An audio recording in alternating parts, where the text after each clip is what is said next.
So, di ba? Perfect pang merienda. Hindi ka pa ba talaga mapapakain pag ganyan ang itsura nung iyong chamoy?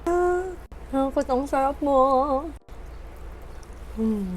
Merienda time! Mahilig tayong kumain, alam nyo yan. At mahilig ako mag-crave sa mga maasim. Lalo pag malapit ako magkameron. Kaya may nabili na naman tayo sa TikTok.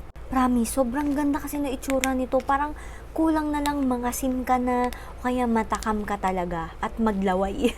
So, ayan siya, dried mango chamoy. Tapos, tingnan nyo yan. Tingnan nyo.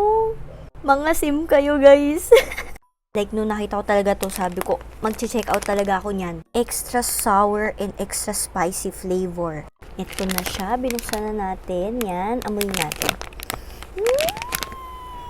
Grabe yung amoy niya. Talagang amoy chili, spicy. Tikim tayo ng isa. Ayan. Pakita ko lang ulit ang kanyang itsura. Apakaganda.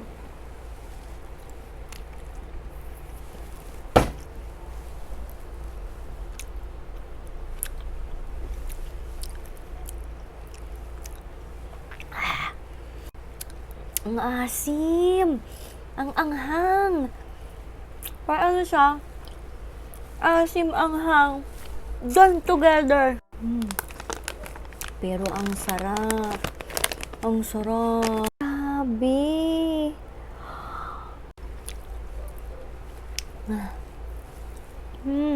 Hindi ko alam kung matitipid ko to. Parang isang upuan na lang to sa akin.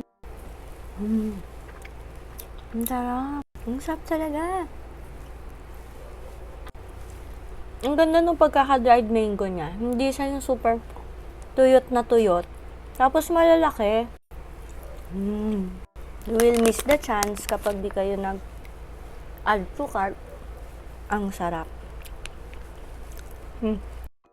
Lalo na kung mahilig kayo sa maasim at maanghang na pagkain.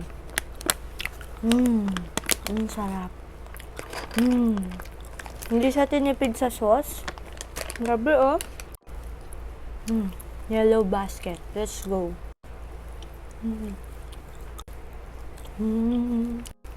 Anghang.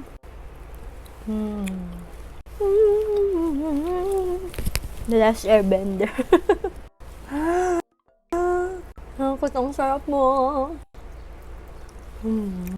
Hindi pa lang lipstick to, ah.